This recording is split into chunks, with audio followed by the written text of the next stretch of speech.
بسم اللہ الرحمن الرحیم۔ بسم اللہ الرحمن الرحیم۔ السلام علیکم ورحمۃ اللہ وبرکاتہ۔ امید ہے آپ تمام احباب خیر وعافیت سے ہوں گے۔ آج جلالین ثانی کا سبق نمبر 57 ہے اور اس سبق کے اندر ہم سورہ قاف کی آیت نمبر 15 سے 18 تک کا ترجمہ اور تفسیر پڑھیں گے۔ پہلے آیات کا ترجمہ دیکھ لیں۔ افعینا بالخلق الاول بل ہم فی لبس من خلق جدید۔ اللہ تبارک و تعالی فرماتے ہیں کیا بلا ہم پہلی بار پیدا کرنے سے تھک گئے تھے؟ افعینا بالخلق الاول، کیا ہم پہلی بار پیدا کرنے سے تھک گئے تھے؟ بل ہم فی لبس من خلق جدید، لیکن یہ لوگ اثر نو پیدا کرنے کے بارے میں دھوکے میں پڑے ہوئے ہیں۔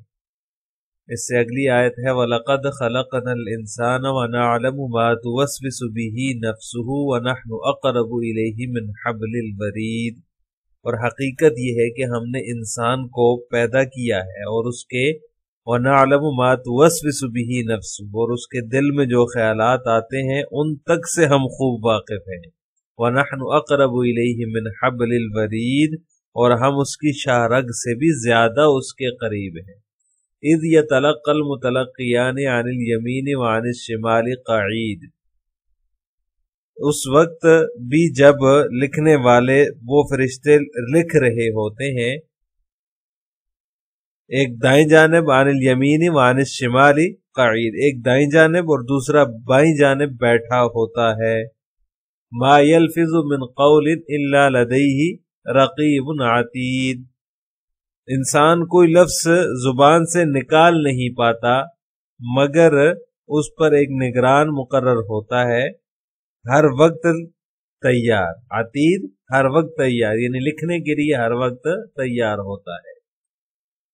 عزیز طلبہ، اس آیت کریمہ میں افعینا بالخلق الاول، اللہ تبارک و تعالی جو ہے وہ زجر فرما رہے ہیں۔ منکرین قیامت جو ہیں، بعث بعد الموت کا انکار کرنے والے جو ہیں، ان کو جواب دیا جا رہا ہے کہ جس نے پہلی بار پیدا کیا وہ دوسری بار بھی پیدا کر سکتا ہے۔ افعینا بالخلق الاول، کیا ہم تھک گئے تھے پہلی بار پیدا کرنے سے؟ ہم نے تو پہلی بار پیدا کیا، یعنی عدم سے وجود بخشا ہے۔ اللہ تعالیٰ فرما رہے ہیں کہ ہم عدم سے وجود میں لائیں۔ عدم سے وجود میں لانا بظاہر مشکل ہوتا ہے، اور اثر نو پیدا کرنا اور پھر پیدا کیے ہوئے کو دوبارہ پیدا کرنا، یہ تو کوئی مشکل بات نہیں اللہ تعالیٰ کے لیے۔ اللہ تعالیٰ فرماتے ہیں کہ ہم نے تو ہمیں پہلی بار پیدا کرنا جو ہے یہ مشکل ہوتا ہے، دوسری بار پیدا کرنا مشکل نہیں ہوتا۔ اللہ تعالیٰ کو پہلی بار پیدا کرنے میں کوئی دشواری نہیں ہوئی ہے، کوئی تھکن نہیں ہوئی ہے، تو دوبارہ کرنے میں کیوں کر جو ہے وہ مشکل پیدا ہو سکتی ہے؟ اصل میں یہ اذا متنا وکننا ترابا ذالک رجم بعید کا جواب ہے کہ اللہ تبارک و تعالیٰ نے جب پہلی مرتبہ تمہیں وجود بخش دیا، آدم سے وجود میں لے آیا، تو اس کے لیے دوسری مرتبہ پیدا کرنا کوئی مشکل نہیں ہے۔ وَنَعْلَمُ مَا تُوَسْوِسُ بِهِ نَفْسُ، تمہارے دل کے جو خیالات ہیں اللہ تو ان کو بھی جانتا ہے۔ بل ہم فی لبس وَنَعْلَمُ مَا تُوَسْوِسُ بِهِ نَفْسُ وَنَحْنُ أَقْرَبُ إِلَيْهِ مِنْ حَبْلِ الْوَرِيدِ، ہم باعتبار علم کی اس کی روح اور نفس سے بھی قریب ہیں اور رگ جاں سے بھی قریب ہیں۔ حبل الورید، رگ جاں سے بھی ہم قریب ہیں۔ اللہ تعالیٰ کے پاس جو ہے نا وہ تمام اچھے برے اعمال کا ریکارڈ ہوتا ہے۔ اللہ تعالیٰ جو ہے وہ تمام نفسانی خیالات کو بھی جانتے ہیں۔ اگلی آیت میں فرمایا اس کے بعد جو ہے اذ يتلقى المتلقيان عن اليمين وعن الشمال قعید، کہ فرشتے اللہ تعالیٰ نے مقرر کر رکھی ہے۔ تو اللہ تعالیٰ تو ویسے بھی جانتا ہے جو کچھ انسان کے دل میں ہے، جو کچھ اس کے خیالات ہیں، اس کو اللہ تبارک و تعالیٰ جانتا ہے، لیکن حبل الورید رگ جاں سے بھی قریب ہے، شارگ سے بھی قریب ہے۔ شارگ رگ جاں اس کو کہتے ہیں جس کے کٹ جانے سے انسان زندہ نہیں رہ پاتا، اس سے بھی اللہ تعالیٰ جو ہے وہ انسان کے قریب ہے۔ اتنا کچھ اللہ تبارک و تعالیٰ جب جانتا ہے، ایک ایک چیز کو جانتا ہے، تمہارے خیالات تک کو جانتا ہے، تو دوبارہ پیدا کرنے کے بعد میں اس کو کوئی مشکل پیدا نہیں ہوگی، کوئی وہ اس کے لیے مشکل کام نہیں ہے، وہ تمہیں دوبارہ پیدا کر سکتا ہے۔ اور پھر دوسری بات یہ ہے کہ اس سے اگلی آیت میں فرمایا اذ یتلقى المتلقیان عن الیمین وعن الشمال قعید، تمہارے اچھے برے اعمال کو لکھنے کے لیے اللہ تعالیٰ نے 2 فرشتے مقرر کر رکھے ہیں، یعنی اعمال نامے لکھنے والوں جو فرشتے ہیں ان کا تذکرہ فرمایا ہے کہ انسان کی طبیعت اور احوال کو اللہ تعالیٰ تو جانتا ہے ہی، علم کے ساتھ ساتھ اس نے ہر شخص کے ساتھ ساتھ 2 فرشتے بھی مقرر کر رکھے ہیں کہ انسان کے اعمال کو وہ لکھ کر رکھے، اچھے اعمال کو ایک فرشتہ رکھتا ہے اور برے اعمال کو دوسرا فرشتہ لکھتا ہے۔ یہ اللہ تبارک و تعالیٰ نے انسان کے ساتھ 2 فرشتوں کا انتظام اس لیے فرمایا تاکہ انسان کے اعمال نامے کو قیامت کے دن حجت کے طور پر پیش کیا جا سکے، ورنہ اللہ تعالیٰ کو تو علم ہے، اللہ تعالیٰ تو جانتا ہے سب کچھ، لیکن یہ انسان کے ساتھ 2 فرشتے لگانے کا مقصد یہ ہے کہ قیامت کے دن اللہ تبارک و تعالیٰ اعمال نامہ جب ان کو دکھائے گا بندوں کو تو اس کے اندر ہر چیز لکھی ہوئی ہوگی، بندہ خود دیکھ کر حیران رہ جائے گا۔ تو یہ فرشتوں کو ساتھ مقرر کرنا یہ حجت تمام کرنے کے لیے ہے، بطور حجت کے ہے تاکہ کسی کو کوئی اعتراض نہ ہو۔ ان فرشتوں کو کرامن کاتبین کہا جاتا ہے۔ سورہ انفطار کے اندر اللہ تبارک و تعالیٰ فرماتے وَإِنَّ عَلَيْكُمْ لَحَافِظِينَ كِرَامًا كَاتِبِينَ يَعْلَمُونَ مَا تَفْعَلُونَ، تمہارے اوپر معزز لکھنے والے مقرر ہیں جو تمہارے سب افعال کو جانتے ہیں۔ یہ جو کچھ بھی لکھتے ہیں ایک رجسٹر کے اندر سب کچھ جو ہے وہ تیار ہو رہا ہے، قیامت کے دن تمہارے سامنے آ جائے گا۔ ھذا کتابنا ینطق علیکم بالحق، یہ ہمارا لکھا ہوا نوشتہ ہے جو تم پر حق کے ساتھ بولتا ہے، یعنی جو کچھ بھی انسان عمل کرتا ہے اللہ تبارک و تعالیٰ اس کو ان فرشتوں کے ذریعے سے لکھوا رہے ہیں۔ ما یلفظ من قول الا لدیہ رقیب عتید، جو کوئی لفظ بھی انسان منہ سے نکالتا ہے تو اللہ تبارک و تعالیٰ کے فرشتے جو ہیں وہ اس کو لکھنے کے لیے تیار ہیں، حاضر ہیں، یعنی اگر اچھی چیز ہے تو نیکی لکھنے والا فرشتہ اس کو لکھے گا، اور اگر کوئی برائی چیز ہے، بری چیز ہے، کوئی برا لفظ ہے تو اس کو برائی والا فرشتہ لکھنے کے لیے تیار بیٹھا ہے۔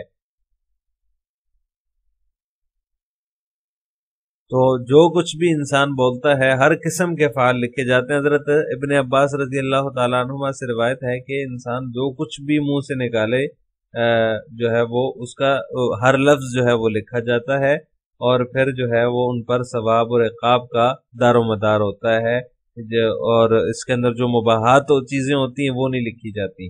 حضرت ابن عباس رضی اللہ تعالیٰ عنہما کا ایک دوسرا قول ہے کہ وہ فرماتے ہیں کہ لکھا تو سب کچھ جاتا ہے، لیکن ہر جمعرات کو اللہ تعالیٰ کی بارگاہ میں یہ اعمال نامے پیش ہوتے ہیں تو خیر اور شر جو ہوتا ہے وہ باقی رکھا جاتا ہے، اور جو مباحات ہوتے ہیں ان کو مٹا دیا جاتا ہے۔ یمحو اللہ ما یشاء۔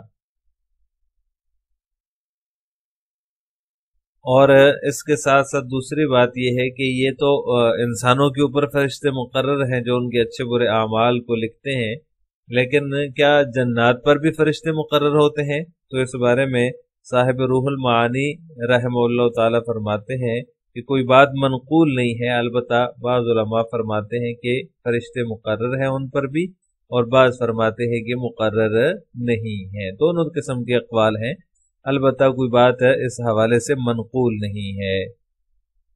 اب ان آیات کی تفسیر جلالین ملاحظہ ہو افعینا بالخلق الاول، کیا ہم پہلی پیدائش سے تھک گئے؟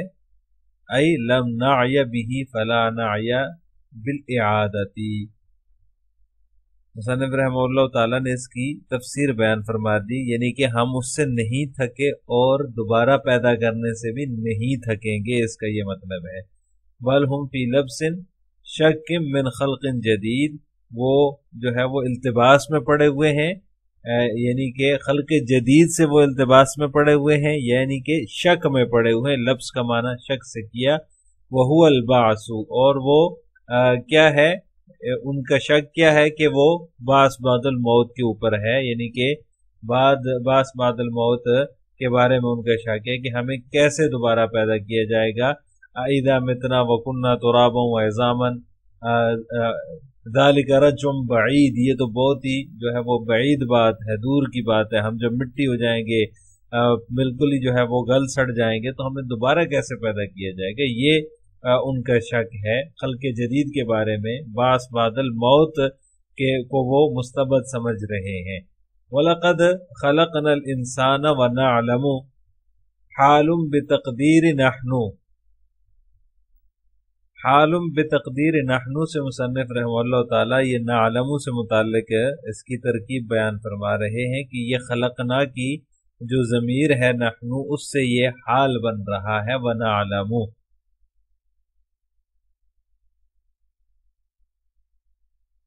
اب یہاں پر اعتراض ہوتا ہے کہ یہ نعلم خلقنا کی ضمیر سے حال بن رہا ہے، جیسا کہ مصنف نے اس کی یہ عبارت نکال کر اشارہ فرما دیا. تو مضارع مثبت جب حال واقع ہوتا ہے تو پھر واو جو ہوتی ہے وہ حالیہ نہیں ہوتی، صرف ضمیر کافی ہوتی ہے. تو واو اس وقت اس کے اوپر آتی ہے جب جملہ اسمیہ حال بن رہا ہو، اس کے اوپر واو حالیہ لائی جاتی ہے. یہاں ایسا نہیں ہے. تو اس کا جواب یہ ہے کہ یہاں حال جملہ اسمیہ ہے، کیونکہ اس کی ضمیر جو ہے نحنو سے یہ حال بن رہا ہے. تو مصنف نے بھی اسی طرف اشارہ کیا ہے کہ یہ نحنو کی ضمیر سے حال بن رہا ہے، تو لہٰذا اس کی عبارت ہوگی وَنَحْنُ نَعْلَمُ. تو مبتدا خبر مل کر جملہ اسمیہ بن جائے گا، اور جملہ اسمیہ جب حال بنے گا تو پھر وہ حالیہ کا آنا بھی درست ہے، اور اس پر کوئی اعتراض باقی نہیں رہے گا. ما مصدریۃ توسوس تحدث به الباء زائدۃ او للتعدیۃ والضمیر للانسان. یہ ما مصدریہ بھی ہو سکتا ہے اور اس ما کو موصولہ بھی بنایا جا سکتا ہے. مصنف نے ما مصدریہ کی طرف اشارہ کرنے کے لیے یہ عبارت لائی ہے کہ یہ ما جو ہے ما مصدریہ ہے. تقدیر عبارت اس کی بن جائے گی وَنَعْلَمُ وَسْوَسَةَ نَفْسِهِ إِيَّاهُ، یعنی انسان کے دل میں نفس کے وسوسہ ڈالنے کو ہم جانتے ہیں. اور ما موصولہ ہو تو اس صورت میں اس میں جو بھی ہی ہے، ہی کی ضمیر جو ہے وہ اس کی طرف لوٹے گی، اور اس صورت میں تقدیر عبارت بن جائے گی وَنَعْلَمُ الْأَمْرَ الَّذِي تُحَدِّثُ نَفْسُهُ بِهِ، یعنی ہم اس بات کو جانتے ہیں جس کو اس کا نفس اس کے دل میں ڈالتا ہے. اور با موصولہ ہو تو پھر اس صورت میں یہ جو بھی کے اندر با ہے، یہ با جو ہے یہ زائدہ ہوگی، اور ما موصولہ کی طرف اس کی یہ جو ضمیر ہے ہی یہ راجع ہو جائے گی ما موصولہ کی طرف. اور اگر ما مصدریہ ہو جیسا کہ مصنف نے یہاں پر ذکر کیا ہے، تو اس صورت میں یہ با جو ہے یہ تعدیہ کے لیے ہوگی، اور ضمیر جو ہوگی یہ انسان کی طرف راجع ہو جائے گی. وہ ہے کہ مصنف نے اس سے یہاں پر مائے مصدریہ اور مائے موصولہ ہونے کی صورت میں پوری اس کی ترکیب کی تفصیل بیان فرمائی ہے. وَنَحْنُ أَقْرَبُ إِلَيْهِ بِالْعِلْمِ مِنْ حَبْلِ الْوَرِيدِ، اور ہم جو ہے اس سے رگ جان سے بھی زیادہ قریب ہیں. مصنف رحمہ اللہ تعالیٰ نے الیہ کے بعد بالعلم کی قید کا اضافہ فرمایا ہے، یہ اس بات کی طرف اشارہ کرنے کے لیے کہ یہاں جو قربت ہے اقربو کے اندر یہ قربت علمیہ مراد ہے، قربت جسمیہ مراد نہیں ہے، کیونکہ اللہ تبارک و تعالیٰ جو ہے وہ جسم سے منزہ ہے. الاضافت للبیان کہ یہاں جو اضافت ہے یہ بیان کے لیے ہے، یعنی یہ حبل الورید کی طرف جو اضافت ہے یہ اضافت بیانی ہے. والوریدان عرقان لصفحتی العنق، یہ جو ہے ان دو رگوں کو کہا جاتا ہے. وریدان یہ ان رگوں کو کہا جاتا ہے جو کہ گردن کی دونوں طرف میں ہوتی ہیں، وہ دو رگیں مراد ہیں جن کو ذبیحہ میں بھی جو ہے وہ کاٹنے کا حکم ہے. اور ان کے کٹنے کی وجہ سے انسان کی اگر یہ کٹ جائیں تو موت واقع ہو جاتی ہے، اور اسی طرح اگر جانور کی جن کو ذبح کیا جاتا ہے ان جانوروں کی کاٹنے تو اس کی بھی سانس پوری طور پہ نکل جاتی ہے. تو یہ ورید کہلاتی ہیں۔ اذ ناصبہ اذکر مقدرن، یہ اس کی ترکیب بیان فرما رہے ہیں کہ اذ کا ناصب جو ہے وہ اذکر ہے جو کہ مقدر ہے، یتلقا یاخذ و یثبت، یعنی کہ وہ لے لیتے ہیں اور اچک لیتے ہیں اور اس کو ثبت کر لیتے ہیں، اور المتلقیان الملکان الموکلان بالانسان ما یعملہ، یعنی کہ متلقیان کی تفسیر بیان فرما دی کہ وہ دو فرشتے، دو موکل فرشتے جو کہ انسان کے اوپر جن کی ذمہ داری لگائی گئی ہے کہ انسان جو کچھ عمل کرتا ہے اس کو وہ لکھ لیں۔ عن الیمین وعن الشمال منہ قعید، اس کی دائیں اور بائیں جانب جو کہ بیٹھے ہیں، ای قاعدان وہو مبتدأ خبرہ ما قبلہ، یہ جو ہے قاعدان، یہ ایک شبہ کا جواب مصنف رحمہ اللہ تعالیٰ دے رہے ہیں کہ قعید جو ہے وہ بمانے قاعدان کے ہے۔ شبہ یہ ہوتا ہے کہ قعید جملہ ہو کر المتلقیان سے حال ہے، ذوالحال تثنیہ ہے اور حال مفرد ہے۔